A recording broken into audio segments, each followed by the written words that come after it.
Todas as gerações têm os animes que as marcam. Aquelas que, de certa forma, servem como introdução ao mundo da animação japonesa. E, por vezes, até ao mundo da banda desenhada japonesa. Este vídeo é sobre a trindade que marcou a minha geração.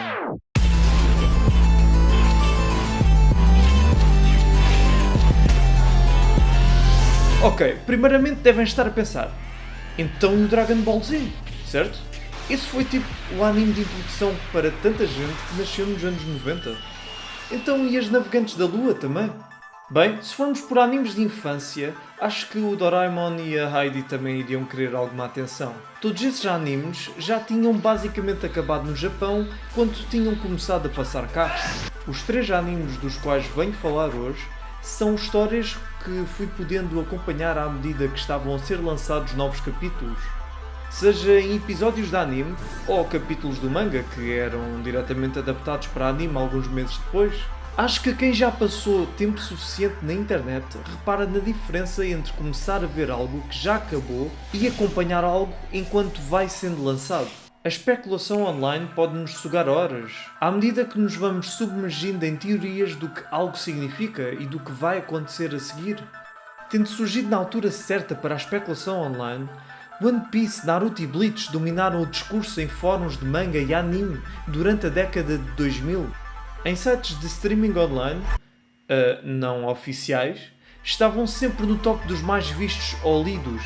Os 3 títulos eram publicados na revista Weekly Shonen Jump, possivelmente a revista de manga mais popular do Japão, e tinham animes contínuos com episódios novos todas as semanas. São shonens, um termo dado a mangas e animes feitos com rapazes adolescentes como público-alvo. Basicamente, existem vários termos dados a mangas e animes com demografias diferentes. Por exemplo, shoujo é o nome que se dá aos mangas feitos para raparigas adolescentes, como Navegantes da Lua, Doremi e Sakura a Caçadora de Cartas. Shoujos também são extremamente populares e na década de 2000 puxavam tantos fãs novos como shonens. Depois de animes como Dragon Ball e Navegantes da Lua terem popularizado anime de fantasia pelo ocidente, foi criada uma maior vontade de ver histórias destas. Talvez seja isso que abriu a porta aos 3 grandes shonens: One Piece, Naruto e Bleach. De certeza que já ouviram falar de pelo menos um deles. Primeiro houve One Piece, a história de Monkey D. Luffy, um pirata que comeu uma fruta que lhe deu poderes de borracha. O seu sonho é tornar-se no rei dos piratas, um título que só poderá ser alcançado por quem encontrar o tesouro escondido de Gold Roger. 富、名声、力、この世の全てを手に入れた男、海賊王ゴールド・ロジャー。彼の死に際に放った一言は人々を海へ駆り立てた。俺の財宝か、欲しけりゃくれてやる。探せ、この世の全てをそこに置いてきた。 No início, a história consistia mais em pequenas aventuras onde Luffy encontrava um novo companheiro para a sua tripulação e um inimigo que precisava de derrotar antes de passar para a ilha seguinte. Mas pouco a pouco, aquele mundo foi se expandindo cada vez mais. あのバッジを見ろ、海賊ども。あのマークは4つの海のグランドライン、170カ国以上の加盟国の結束を示す。これが世界だ。盾つくにはお前らがどれほどちっぽけな存在だか分かったか。わしら海兵はの背中に世界の正義を背負って海賊と戦うとるんじゃ。その背中を敵に見せて逃げ出すようなやつは海兵とは呼べんじゃ。 Com governos mundiais, uma marinha sedenta de sangue e até alianças de piratas. One Piece começou a ser publicado em 1997, com um capítulo novo todas as semanas. No momento que este vídeo está a ser lançado, One Piece ainda não acabou. Já tem quase 1000 capítulos e o anime já ultrapassou a marca dos 900 episódios. Este é o manga e anime mais popular do Japão, sendo que até já ultrapassou Dragon Ball. Sinceramente não me admira, tendo um dos mundos de fantasia mais interessantes e completos que já vi em qualquer obra de ficção. A seguir vem Naruto. Sobre um ninja falhado que tem o espírito de uma raposa de 9 caudas dentro de si. Todos na sua aldeia odeiam-no e têm medo dele por causa disso. Mas apesar disso, Ele quer conquistar o respeito de todos e tornar-se Hokage, o chefe da sua aldeia. Acho que no ocidente este é de longe o anime mais popular dos três. A Devir até está a publicar volumes do manga cá em Portugal, algo que até agora ainda não fez com os outros dois títulos. Naruto começou a ser publicado em 1999 e acabou em 2014. E de certa forma, continua até hoje, graças a Boruto, uma história que segue o seu filho. Naruto passava-se num mundo feudal com algumas tecnologias mais avançadas. Apesar de shonens de ação terem sempre de se focar em lutas, Naruto ia explorando temas como a solidão e a futilidade da guerra. お前たち大国の平和は俺たち小国の犠牲の上に危うく成り立っているだけだ。お前たちの平和が我々への暴力なんだ。 Por fim, apareceu Bleach em 2001, sobre Ichigo, um adolescente que vê fantasmas e que se torna num Shinigami substituto após Rukia, uma Shinigami, lhe emprestar os seus poderes para salvar a família. Os Shinigamis basicamente são deuses da morte.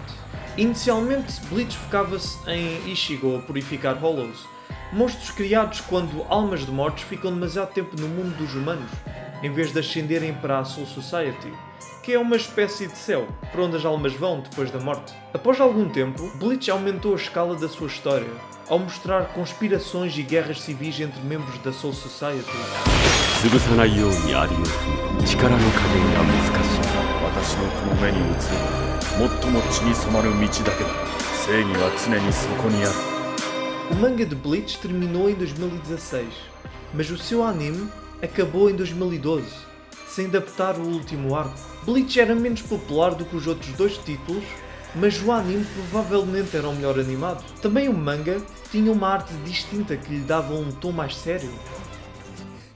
Agora, a questão é, porquê é que lhes chamavam os três grandes shonen? The big three shonen manga. Was Bleach in the big three? The new big three. What is the big three? Devo já avisar que esse termo era usado cá no ocidente. Tanto quanto se sabe, ele nunca foi usado no Japão. One Piece e Naruto eram extremamente populares no Japão. Bleach também vendia bem, mas muito raramente ultrapassava a popularidade dos outros dois. Todos eles foram criados por artistas que cresceram com Dragon Ball e nota-se que tiveram muita inspiração daí. De certeza que a Weekly Shonen Jump ficou preocupada quando Dragon Ball chegou ao fim. Arranjar um sucessor seria quase impossível. Mas tiveram sorte porque não tiveram um, mas sim 3 sucessores. Os três grandes são de uma era muito específica. Estas 3 histórias começaram na altura certa, quando a popularidade de anime estava a crescer no ocidente e a internet a facilitar que estes animes pudessem ser vistos. Existe um termo chamado Gateway Anime. É o que se chama um anime popular o suficiente para até ser visto por quem à partida não é fã de anime. Death Note e Attack on Titan são os exemplos perfeitos. Esses dois títulos provavelmente até são neste momento mais populares no ocidente do que os 3 grandes. A diferença é que Death Note foi curto e Attack on Titan apareceu quando o termo 3 grandes já estava a cair em desuso. Quem não gostava desse título também começou a argumentar que animes como Fairy Tail e Toriko já se estavam a tornar mais populares do que Bleach. Os 3 grandes foram os animes gateway de uma era muito específica. Porque reparem, Death Note acabou cedo. Em 2007 não havia muito para discutir sobre o que ia acontecer a seguir. Quanto a One Piece, Naruto e Bleach, havia imenso. Os piratas de One Piece tinham acabado de desafiar um governo mundial e tinham um tripulante novo, que era um esqueleto. Naruto já tinha tido um time skip de 2 anos e os seus personagens estavam agora a começar a lutar contra os ninjas mais perigosos daquele mundo. E Bleach tinha terminado o que para muitos foi o melhor arco do manga e estava agora pronto para uma nova fase cheia de personagens interessantes. Havia outros shonens populares na altura, como Fullmetal Alchemist, mas esse era um manga mensal, com adaptações em animes esporádicas. Os grandes 3 tinham um manga e um anime em fluxo constante. Fãs de ambas as formas de arte podiam especular sobre o que vinha a seguir. Outra coisa muito importante é que os mundos em que estas 3 séries se passavam pareciam realmente vivos e habitados. Dragon Ball e Cavaleiros do Zodíaco tinham universos interessantes, mas notava-se que o world building não era o foco dos seus autores. Normalmente, o foco era a porrada. Até quando havia um personagem mais velho que fosse mais poderoso, ele parecia que só estava lá para revelar algo que fosse conveniente aos protagonistas na hora certa. Em contrapartida, os três grandes pareciam muito mais focados em world building. Alianças mudavam, planos eram criados e postos em marcha pelos personagens mais inteligentes. Os protagonistas eram importantes para eventos daqueles universos, mas nem sempre eram o centro das atenções. Muitas vezes eram apenas espiões. Quem acompanhou Naruto e Bleach até ao fim sabe que essas duas séries não se mantiveram assim até ao fim. Até One Piece provavelmente vai ter de acabar de forma parecida. Mas isso é a natureza de uma história sobre protagonistas que querem chegar ao topo da montanha. A certa altura, acabam por chegar realmente lá. Mas pessoalmente, acho que os momentos que ajudaram a que tantas pessoas se sentissem conectadas a estas histórias foram os de menor escala. Os momentos mais pessoais. Luffy, Naruto, Ichigo podem ter algumas coisas em comum, como a ambição, mas as personagens são completamente dispares. Não é difícil arranjarem algo com que se identificar em pelo menos um deles. Para mais, as três histórias tiveram uma enorme riqueza de personagens secundárias. Algumas delas até conseguiam tornar-se mais populares do que os protagonistas, ao serem expandidas nas suas próprias histórias.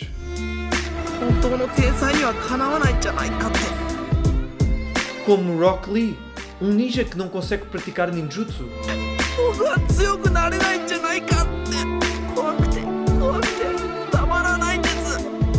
Mas ele não desiste simplesmente de se tornar um ninja de alto calibre. Passa a treinar mais do que qualquer outro e a especializar-se em luta corpo a corpo. Por mera força de vontade, ele consegue ascender até ter direito de lutar ao mesmo nível que pessoas que tinham nascido com maior potencial que ele. E as temáticas exploradas com os personagens secundários davam uma nova perspectiva sobre os desafios enfrentados pelos próprios protagonistas. Algo que certamente também atraiu imensos fãs foi a mera escala.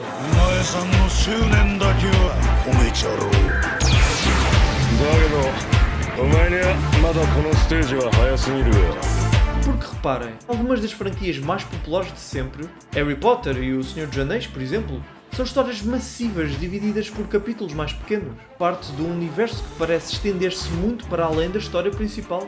Na década de 2000, houve um surgimento de imensos livros young adult, normalmente sobre jovens a crescer num mundo que não compreendem completamente e a tornarem-se no centro de interesse político dos governos que lideram aqueles universos. Em 2007, Harry Potter teve o seu último livro. Enquanto a série de filmes estava ainda a aproximar-se dos últimos 2 livros e a ter um sucesso estrondoso, havia uma grande fome por universos fantásticos únicos. Agora falo por mim, mas algumas das tentativas de saciar essa fome, pessoalmente não me davam a mesma sensação que os originais que os tinham inspirado davam. Um Eragon simplesmente tinha uma história demasiado parecida à de Star Wars e um universo demasiado preso ao de Tolkien. Aliás, no Ocidente, grande parte da fantasia prende-se exageradamente a Tolkien.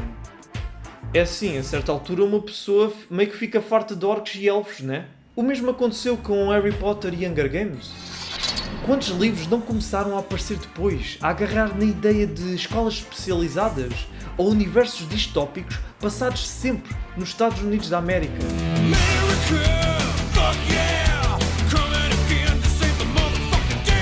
Havia algo em algumas destas histórias que simplesmente não me chamava. Por mais complexos que estes universos fossem, muitos deles já me pareciam demasiado semelhantes. Foi aí que descobri uma alternativa. Shonens.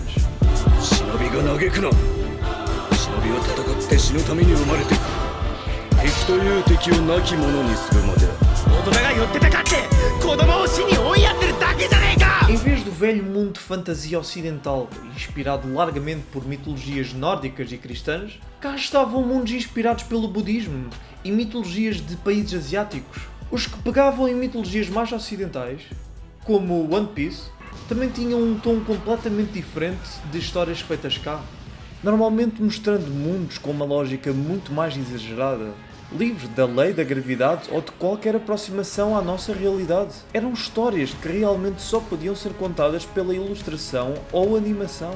Tantos shonens e shoujos focam-se na ideia de mundos fantásticos, ou de mundos escondidos que são mudados por jovens decididos em seguir os seus sonhos. ou fazer o que sentem ser o correto. Eu diria que grande parte do sucesso de shonens vem do mesmo que fazia histórias young adult de fantasia serem sucessos. Devo só relembrar que aqui estou especificamente a falar de livros young adult de fantasia. Eu sei que há uma alta variedade de livros desses, tal como também há uma grande quantidade de shonens e shoujos que se centram em acontecimentos mais reais e que não se passam em universos fictícios.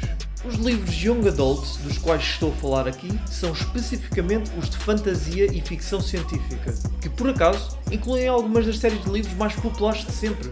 Shonens de fantasia normalmente focam-se mais em combates, enquanto que shoujos de fantasia costumam ter um pouco mais de foco em romance, mesmo que a aventura continue a ser o elemento principal.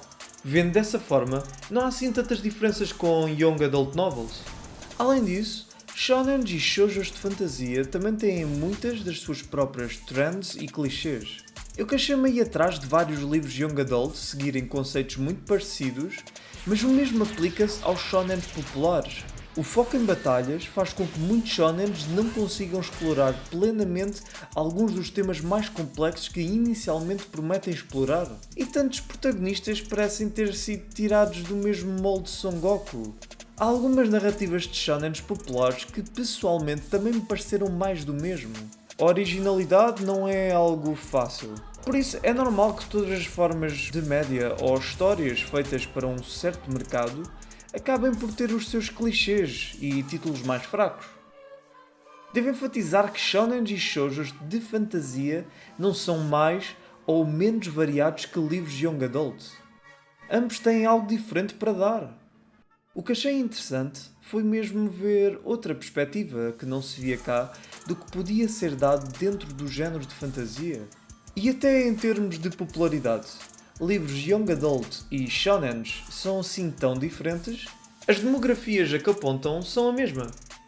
Fora dos três grandes, Fullmetal Alchemist já vendeu mais de 70 milhões de cópias. Em 2010, o manga de Fullmetal Alchemist rondou 5 milhões de cópias vendidas. Em 2013, a trilogia Divergente vendeu 6,7 milhões de cópias nos Estados Unidos. Arrisco-me a dizer que a única razão para Hollywood ter corrido a tentar adaptar Divergente e não Fullmetal Alchemist foi o facto de uma saga ser de uma autora americana e o outro de uma japonesa. Eu sei que a estimativa de popularidade que vos acabei de dar não é completamente fidedigna. Afinal, Divergente só tem 3 livros, enquanto Fullmetal Alchemist tem 27 volumes. Mas agora pergunto-vos, quantas vezes foram a uma livraria que vendia livros do Divergente? Em comparação, quantas vezes vêem essas mesmas livrarias a vender um dos 27 volumes de Fullmetal Alchemist? O mundo anglófono controla um monopólio de entretenimento e raramente deixa que quem vem de fora possa brincar à mesma escala. Mas isso talvez seja uma discussão para se ter noutra altura. Com isto não quer dizer que shonens ou shoujos são melhores que livros young adult, apenas que partilham uma demografia e as razões que fazem ambos serem populares acabam por ser quase as mesmas. Mesmo fora destes géneros, qual é uma das franquias mais populares de sempre? Star Wars. A trilogia original é sobre um rapaz que aprende a tornar-se num Jedi e a lutar contra um Império Galáctico, com mestres a guiarem-no e vilões incrivelmente memoráveis. Parece-vos assim tão diferente da fórmula de algumas sagas de fantasia young adult? Ou de um shonen? Vamos pegar em elementos separados que tornaram essa trilogia tão popular. Primeiramente, um protagonista fácil com que nos identificar que entra num mundo muito mais complexo do que a sua vida do dia-a-dia. A estrutura da viagem do herói, em que ele recebe o chamamento para a aventura e muda a sua vida. Um universo expansivo, inspirado por outros que vieram antes, mas que, ao mesmo tempo, também parece completamente único. Personagens secundários interessantes que também crescem e que, por vezes, até se tornam mais interessantes que o principal. Vilões memoráveis. Um sistema de luta único que só pode existir naquele universo e que é adaptável o suficiente para vários tipos de batalhas. A sensação da história ter um objetivo final. Pronto, eu não acabei de dissecar apenas o que fez as pessoas gostarem de Star Wars. Também acabei de dissecar porque tantos de nós se agarraram aos 3 grandes shonen. この帽子をお前に預ける。俺の大切な帽子だ。いつかきっと返しに来い。立派な海賊になってな。muitos adolescentes também começam a procurar histórias que tenham uma coisa: porrada. Os três grandes ofereciam uma boa dose de cenas de porrada, os três com estilos de luta diferentes que só eram possíveis dentro daqueles seus universos. E uma cena de luta não era só uma cena de luta, também contava uma história sobre aqueles oponentes. Por isso é que mesmo algumas das cenas com pior animação conseguiam dar imensa adrenalina.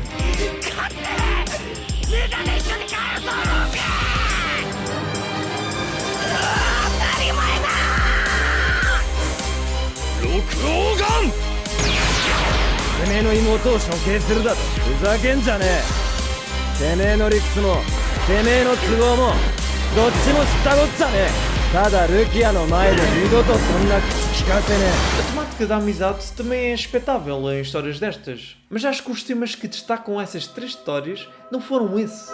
人はいつ死ぬと思う。心臓をピストルで撃ち抜かれた時、違う、不治の病に侵された時、違う、人に忘れられた時さ。俺が消えても俺の夢は叶う。病んだ国民の心もきっと救えるさ。国も同じだろうか。受け継ぐ者がいりゃな。 Tantos ainda hoje se identificam com a sensação de solidão que Naruto sentia, ou com a sensação de perda de Ichigo. E cada tripulante de One Piece tem uma história para contar. E os vilões? あいつがアイゼンか。しょうがねえな。そんじゃ一丁共同戦線と行くか。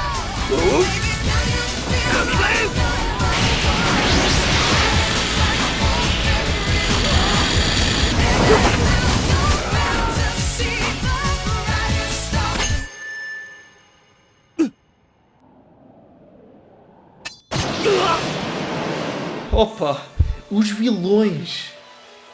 Os grandes três tiveram alguns dos vilões mais carismáticos e memoráveis que eu já vi em histórias de ficção. Desde pessoas que estavam a fazer o que achavam que era melhor para si, até pessoas maquiavélicas dispostas a fazer qualquer coisa pelas suas ambições. 死に意味があるとすれば、それが利用できる時だけあるとすれば、命が永遠である場合。最初から誰も天に立ってなどいない。君も僕も神すらその耐え難い天の座の空白も終わる。これからは私が天に立つ。人間は正しく生きなけりゃ生きる価値なし。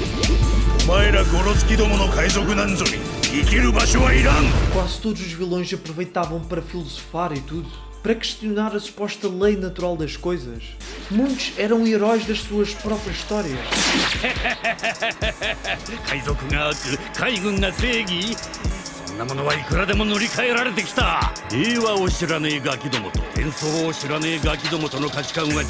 頂点に立つ者が善悪を塗り替える。 Sendo uma forma de média visual, acho que os desenhos também são importantíssimos. One Piece, Naruto e Bleach têm personagens com desenhos bastante únicos e coloridos. Há personagens aos quais muitos se atraíam imediatamente graças aos seus desenhos serem tão apelativos. Claro que havia um custo pelos três grandes terem histórias massivas. O primeiro está no facto dos seus criadores poderem ir perdendo noção do que tinha tornado as suas histórias serem boas. Por exemplo, em Naruto, quem seria o vilão final foi mudando demasiadas vezes, com cada um a ser mais poderoso que o anterior. Até que a certa altura, a escalação de poder já se tinha tornado tão ridícula, tão exagerada, que a lógica interna foi muito afetada por isso.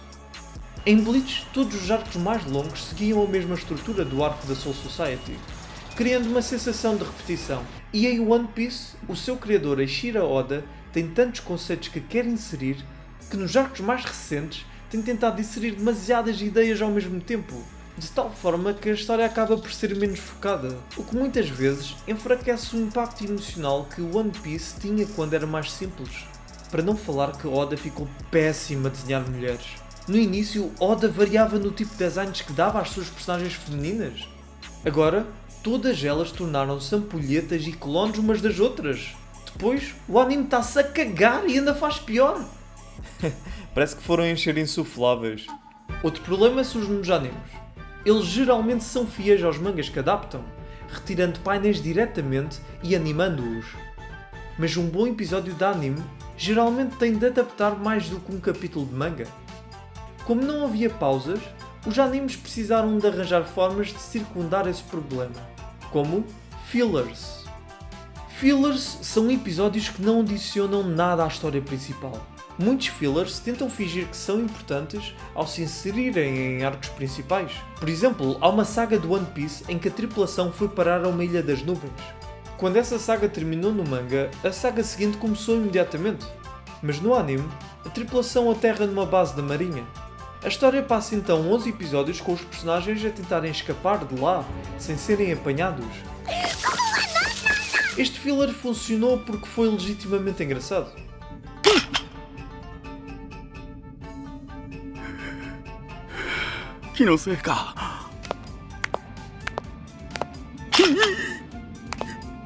Como quando os piratas fingem que um comandante da marinha é um companheiro deles para o manterem preso.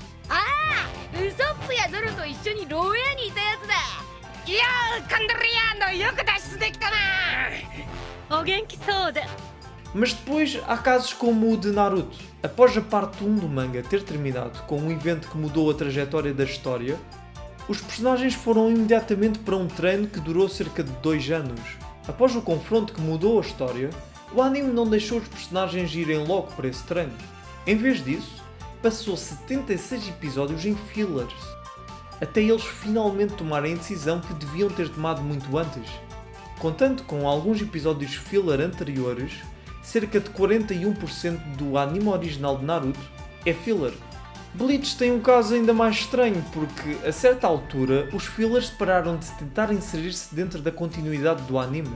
Um episódio podia acabar prestes a mostrar um confronto decisivo do manga, mas o episódio seguinte podia simplesmente ter os personagens a ir à praia, como se nada tivesse acontecido. Logo a seguir aos fillers, o anime voltava para o exato momento em que tinha ficado. Não me importei tanto com isso porque até se tornou mais fácil passar fillers à frente. One Piece pode ter tido menos fillers, mas fez algo um pouco pior, que foi passar a adaptar de uma forma mais lenta. Sempre que pode, a história para em reações ou flashbacks.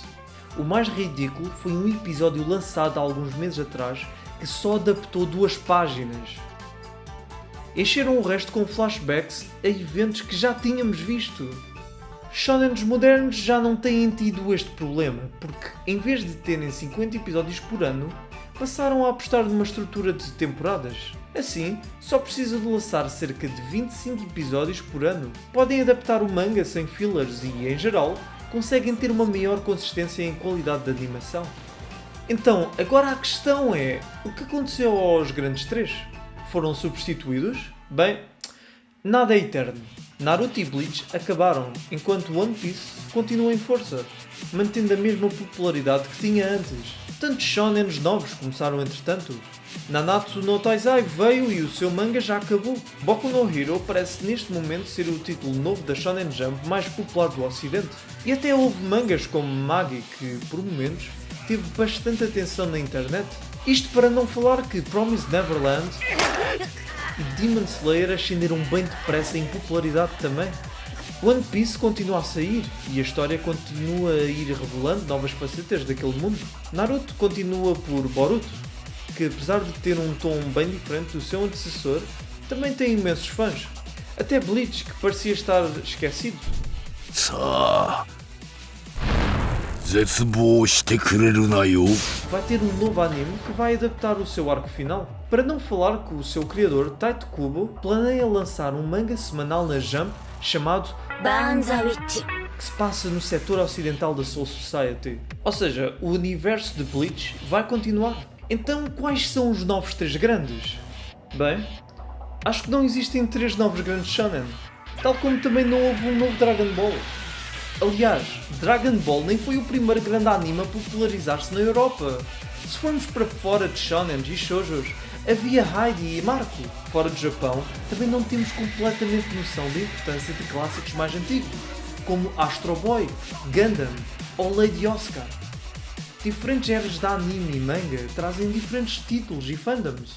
Com este vídeo eu não queria ser saudosista. Visitando alguns fóruns e comunidades de anime e manga, acho irritante quando fãs dos clássicos começam a criticar os animes novos. Não criticam por os antigos terem melhores histórias que os novos, mas simplesmente por pura nostalgia. Aquilo com que crescemos parece tantas vezes melhor do que aquilo com que outras gerações cresceram, porque é a nostalgia que por vezes guia a nossa visão do entretenimento. É por nostalgia pelos 3 grandes shonen que eu faço este vídeo. Mas por mais que alguns dos títulos populares novos não me agarrem da mesma forma que estes 3, isso não os torna inferiores.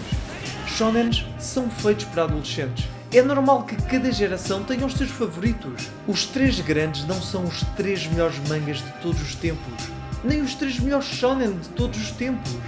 Aliás, provavelmente nem foram os melhores shonens que saíram no seu tempo.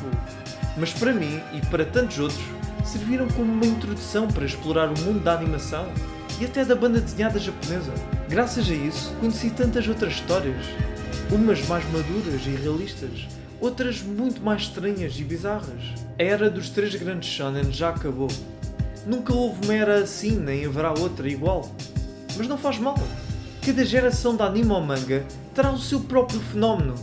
E, quiçá, se alguma vez tiverem curiosidade em explorar os 3 grandes, talvez também sintam a mesma chama que tantos da minha geração sentiram.